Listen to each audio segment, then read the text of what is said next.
Hey YouTube, Kyle here from HospitalityMD, coming at you with a brand new episode of the podcast.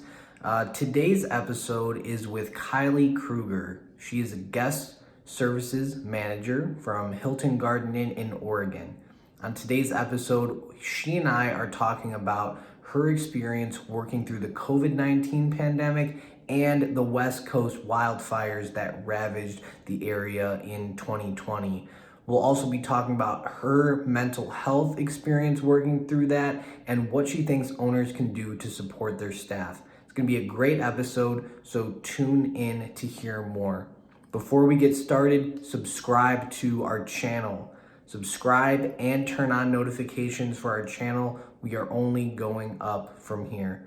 Thank you so much for supporting Hospitality MD, and we'll see you at the end of the video.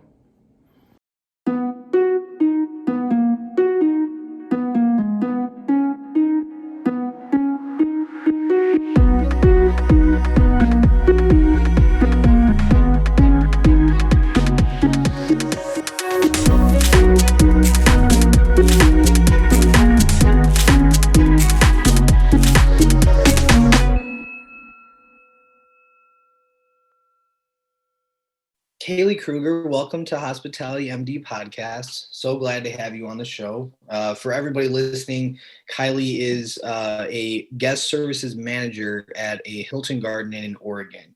So I reached out to Kylee a few weeks ago because she made a Facebook post in a hotel front desk Facebook page that really caught my attention. And before I introduce that, I do want to give Kylee an opportunity to introduce herself and we can learn more about her. So Kylee, thank you again for being on the show. Thank you for having me. Yeah, absolutely. You're a guest services manager now, right, at a Hilton Garden Inn, but you haven't always been here, I assume, right? So why don't you tell us a little bit about your hospitality story, if you will, and give us a little bit of context about who you are. So I started at a DoubleTree in South Bend, Indiana, just as a front desk agent. I really didn't know much about hospitality. I just kind of needed a job to pay my bills. And I had a friend that his dad worked at the hotel as the restaurant manager. So he kind of helped me get in and get my foot in the door. And I kind of just learned there, like the basics of, computer and hospitality terms and and just like the back office side of it that guests usually don't see or understand, which gave me like insight on hospitality. And then from there was Embassy Suites in South Bend opening up right across from Notre Dame's campus, and so I applied there as a front desk agent. So I started working at the Embassy Suites. They really showed me basically just how hospitality works as, someone who has a hospitality heart. The management was very strong and their guest connections and just making sure everyone was happy. So that was like a really big step for me to see what hospitality was like in a stronger version with the guests.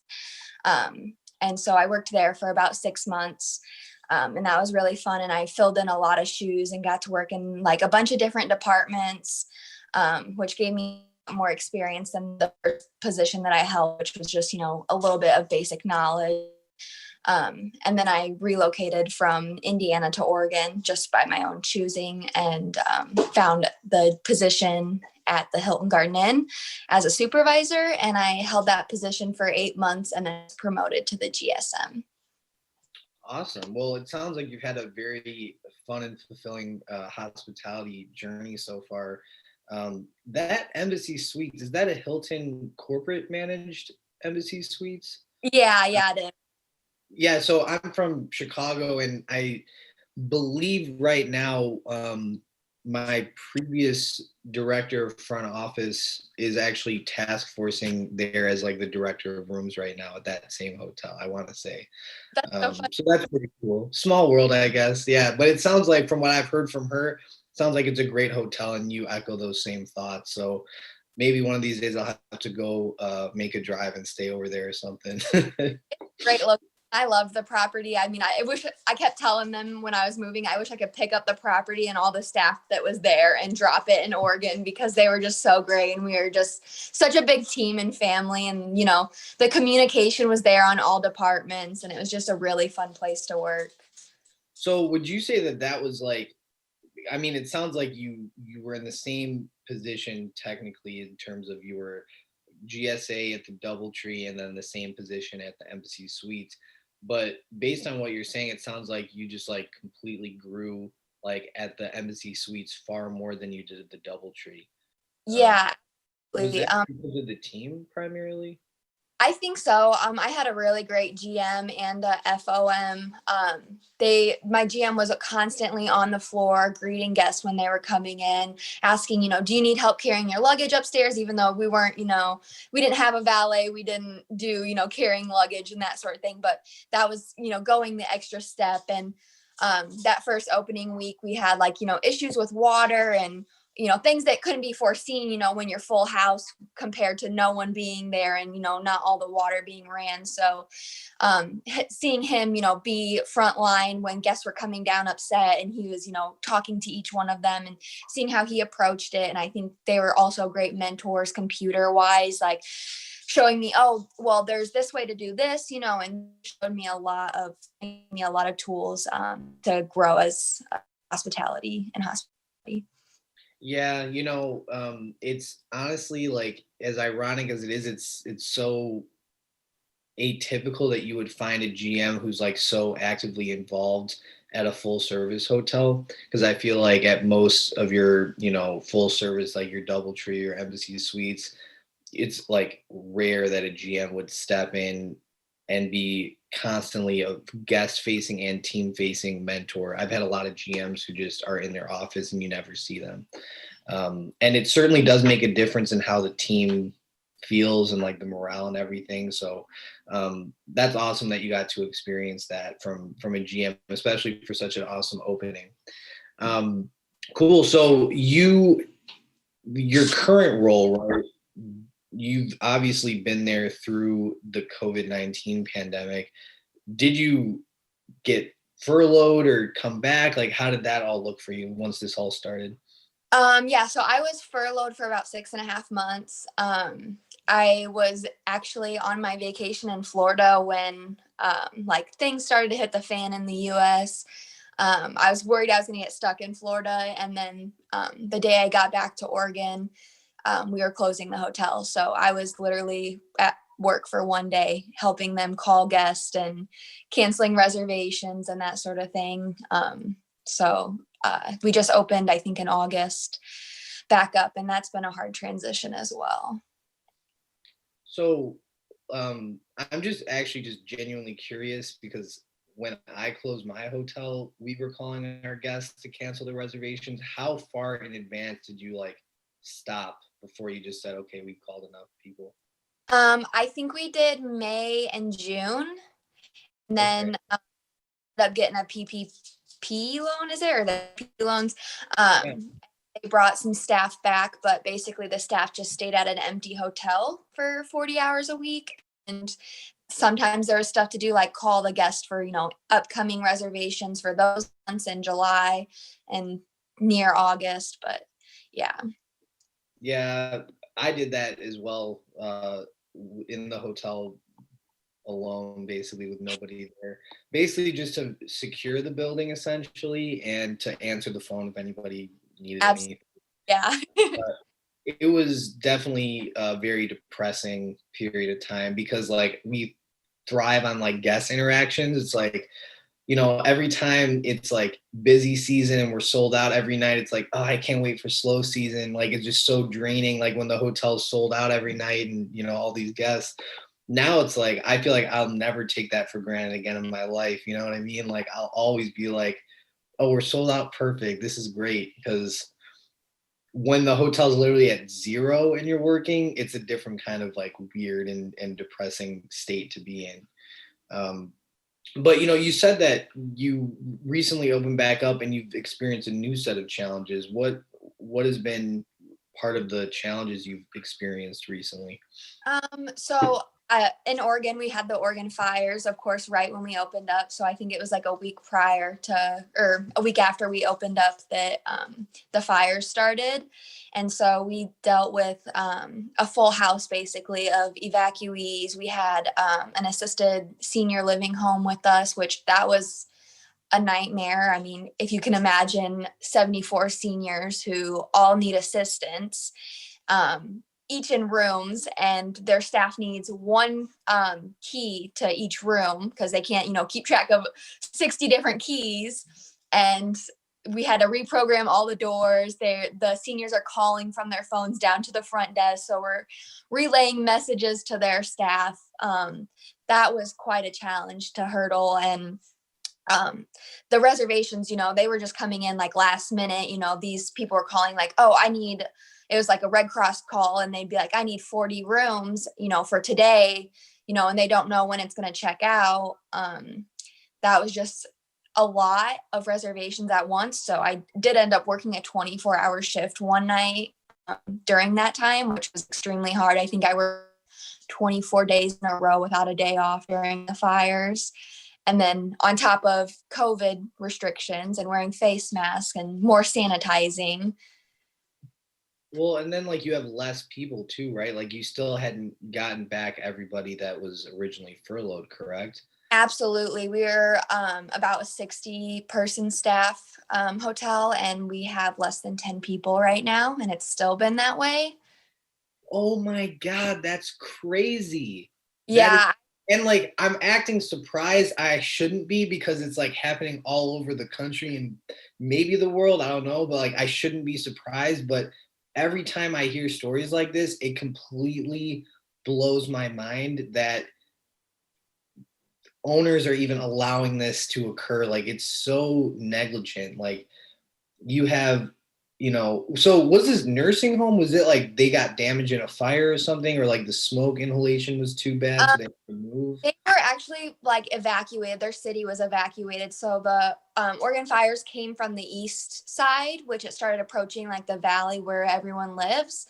So once they got to like the valley area, they have like evacuation codes. So basically level 3, you have to leave the city. You have to pack up whatever you can as quick as possible and leave. And that's where their place was located, where their residents were located. They had to evacuate. There was no choice. And they actually said that our hotel was 4 hours away from them, and that was the closest hotel with enough openings for all of their seniors. Wow, that's like really like apocalyptic sounding. Like it just gives me vibes, because like in downtown Chicago we don't experience like natural disasters like this, right? But like after seeing like pictures, like I saw pictures where like the whole sky was just like red basically, and everything was red, and then people are driving for 4 or 5 hours just to find a place with rooms, and then the hotel staff is only a skeleton crew. Like it sounds like a effing nightmare basically. I mean, wow. I can't imagine all that you've been through. Yeah. And meanwhile, like at home, I had my stuff packed up, just in case the fires got too close to us. So like I'm worrying about, my home, and we had, the air quality was toxic in my city as well. So we had about 400 to 500 was the quality of air, which is hazardous. And so meanwhile, you have all these evacuees. People were still coming into town, dropping their kids off at school, and whatever various reasons they were traveling, and their comments about the smoke were just kind of asinine. Like people were complaining about it as if it was our fault, as if the whole state of Oregon wasn't on fire, it was just our city. So guests were like coming to the front desk, and like the same way that a guest might complain that like the shower is clogged or something or whatever, they were complaining that the air quality was poor. Yeah, exactly. And the doors are opening constantly, so smoke is getting in. I mean, my own apartment smelled like smoke. Like it smelled like campfire basically everywhere. And so, that just wasn't a good smell in the hotel, and people weren't happy about that. And people weren't happy that, if you ran your AC, it would bring in outside air. So you would get ashes were snowing. So ashes were blowing into our hotel through these AC units, and people weren't happy that they couldn't turn their AC on. And it's just like, it was kind of insensitive, as meanwhile 500,000 people in Oregon were displaced from their homes and whole cities were burnt down. So yeah, like what you're saying now, like it's starting to make sense why you posted what you posted on Facebook. Now, before we get into that, I do want to like, I want to stop you in your tracks right now and see if you can dig deep and remember and just remind yourself why you stayed in hospitality, why you seem so passionate about it. What is it about hospitality that you worked for 24 days straight without a day off, without walking out and quitting? Why do you love it?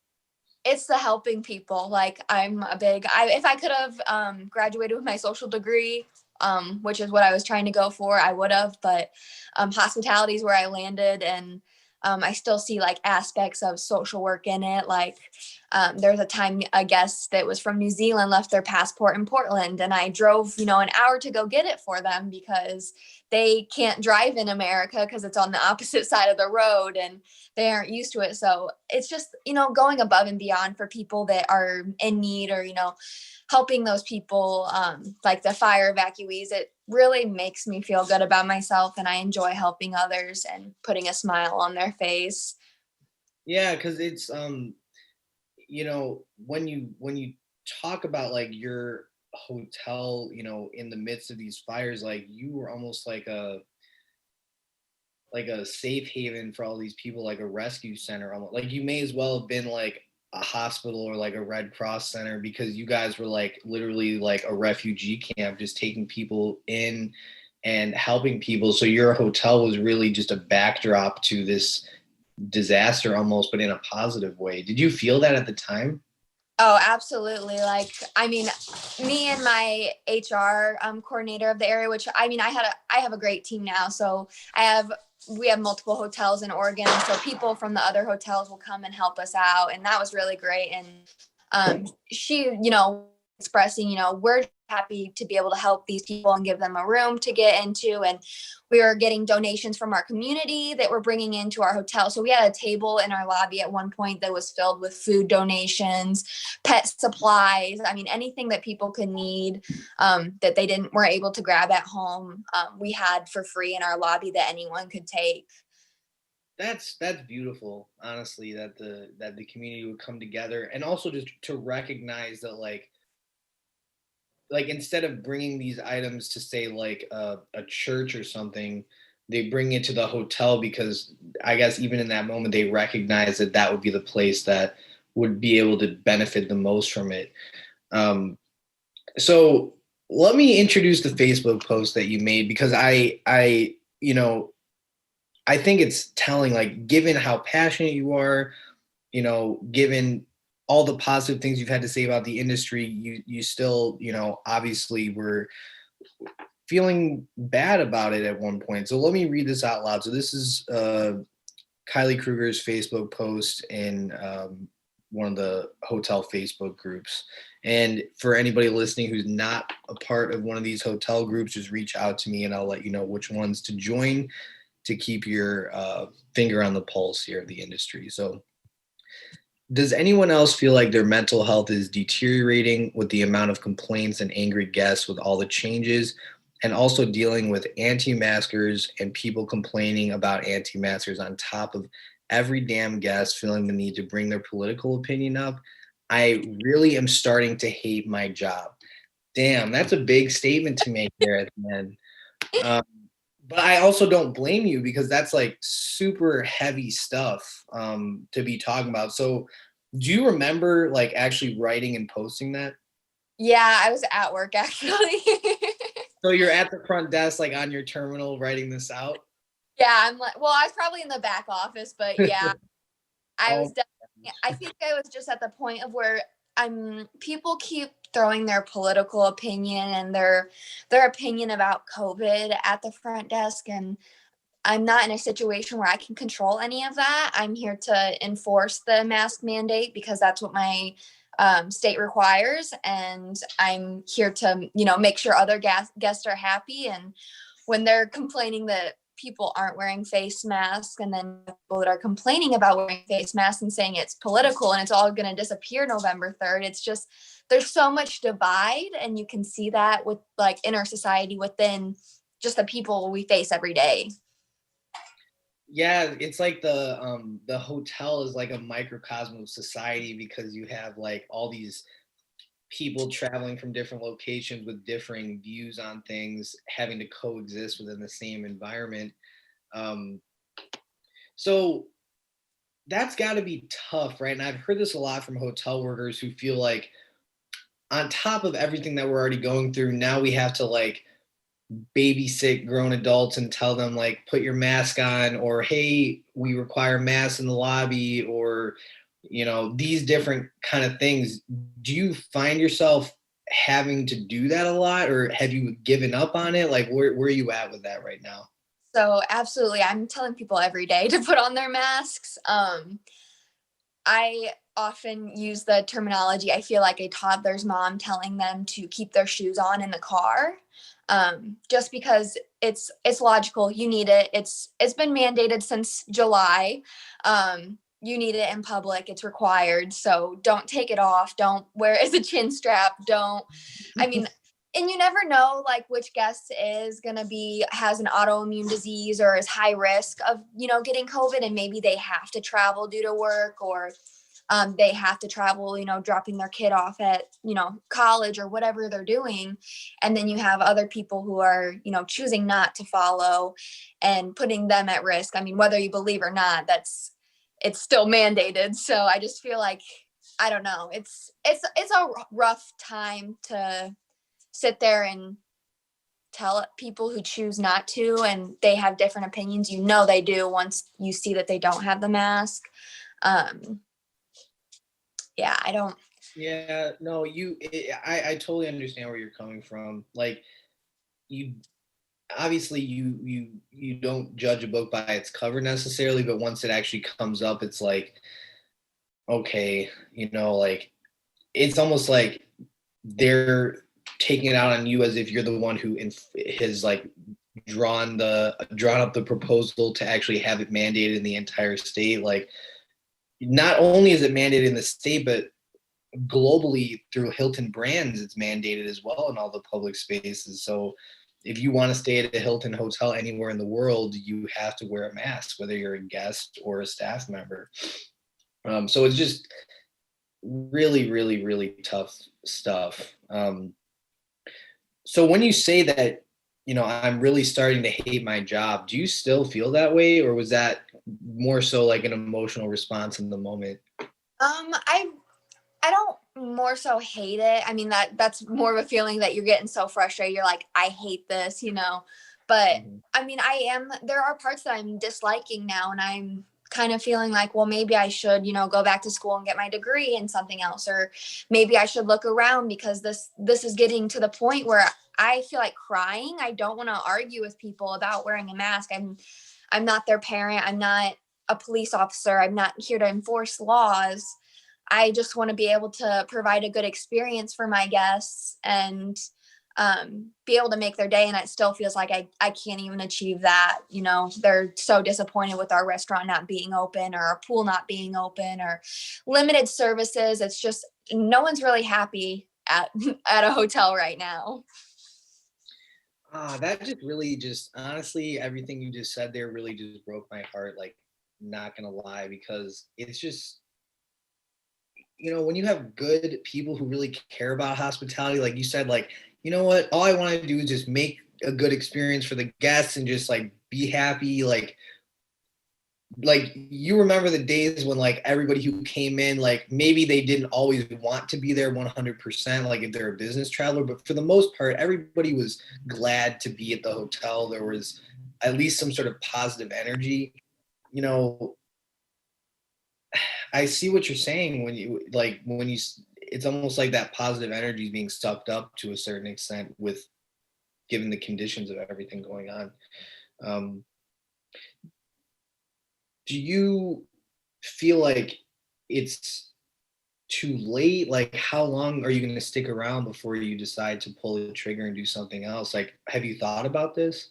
I mean, I kind of put some thought into it, but financially for myself and paying my bills, I'm sticking with it just because I know I make decent money, and there's no way I'm gonna, especially in the climate that we're at now with so many people unemployed and needing, finding a job is a little bit difficult right now. And I don't have a degree right now, and so if I were to go to look in my area, there's really like service jobs, so fast food or retail, which is going to be starting out at minimum wage, or you can work for like Amazon, which I'm not going to do.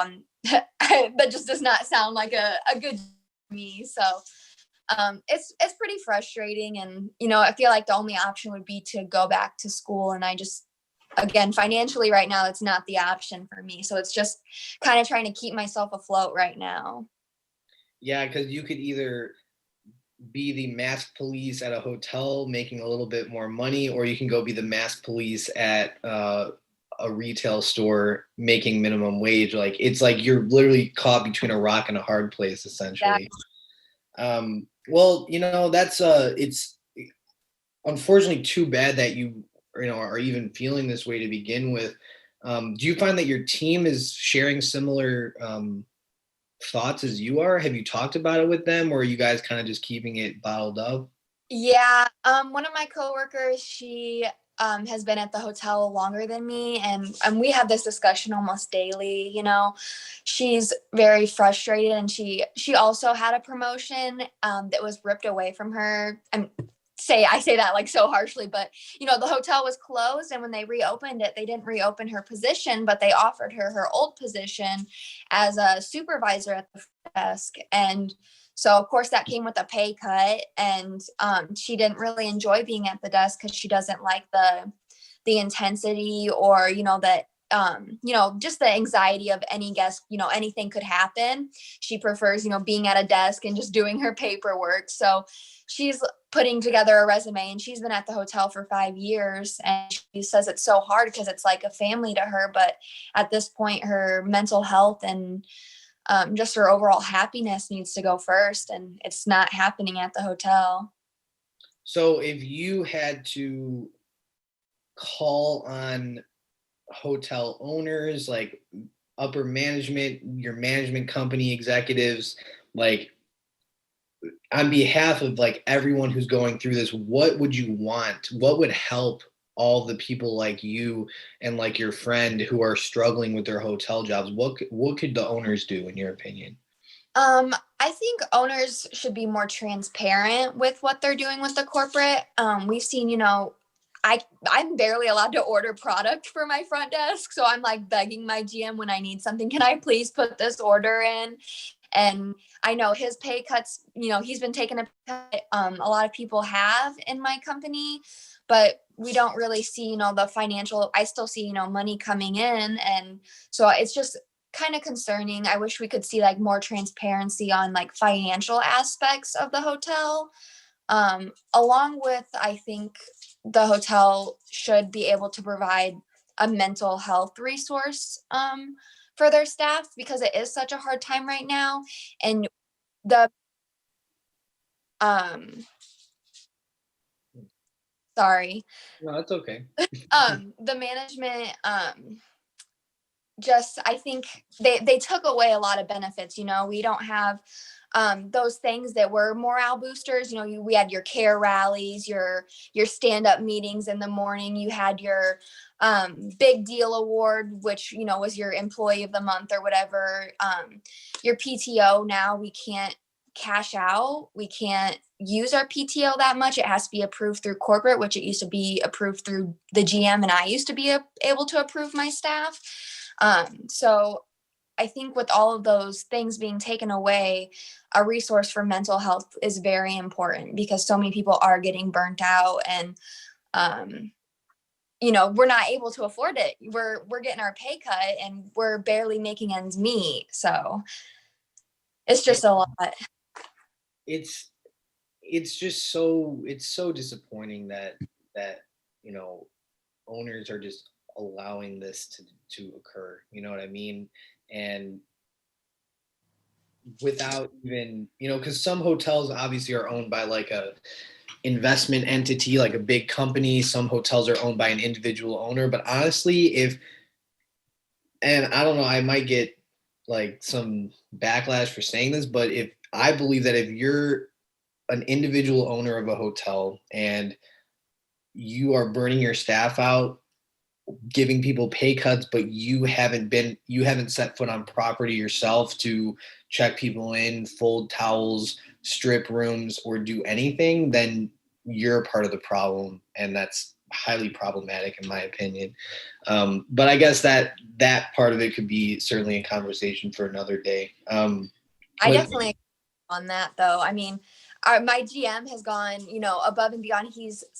When we were closed, he lived at the hotel for 3 months. I mean, he's putting his livelihood and his own life ahead or behind the hotel, and putting, the hotel is the center of his life now.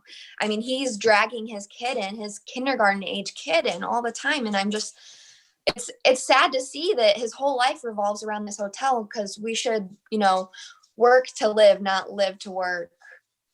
Well, and and I think owners might be exploiting that a little bit, because a lot of hospitality people, like your GM sounds like one of the most passionate people that maybe I would have ever met in this industry, honestly. Like, to be able to make the hotel a priority because he feels like he's doing something for the greater good, and if he keeps running the hotel, he'll be able to bring more people back and help out the industry.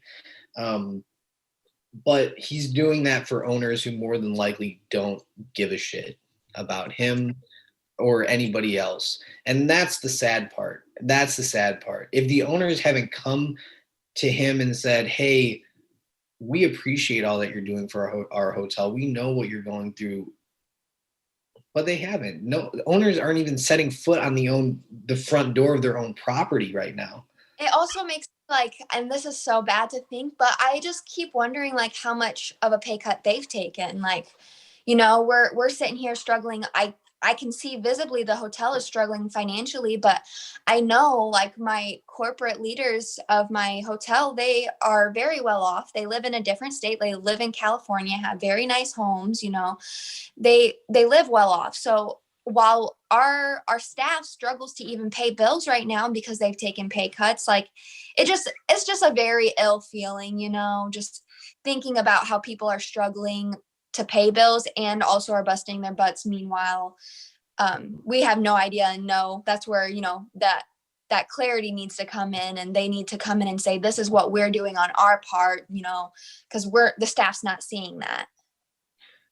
Right. Because for all we know, they could all be taking pay cuts and struggling themselves, but without transparency, nobody's ever going to know. And that's why you start to think, right? Without that transparency, you start to think, wait, why am I getting a pay cut and busting my balls when, like, these corporate C-suite executives are still living the high life, and, not feeling the impact of this at all. But for all we know, they very well could be. But if I had to guess, I'd probably say that they're doing just fine,